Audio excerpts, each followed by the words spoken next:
आधी बाटोमा पुगिसक्यो र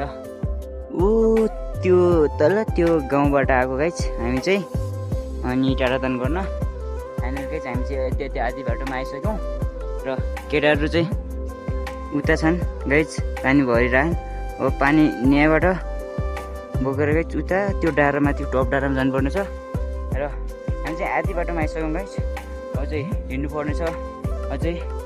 अनि थाक चाहिँ बहुत लागेको छ गाइज अब हामी चाहिँ माथि अब आधी बाटो पुगिसक्यो अब अझै भन्नाले नि 500 मिटर जति अग्लो डाँडामा जानेछौँ र म र साथमा छन् धेरै साथीहरू दाइहरू आउनु भएको छ र हामी चाहिँ हिँडिरहेको छौँ गाइज अझै माथि जानुपर्ने छ बहुत थाक लागिसक्यो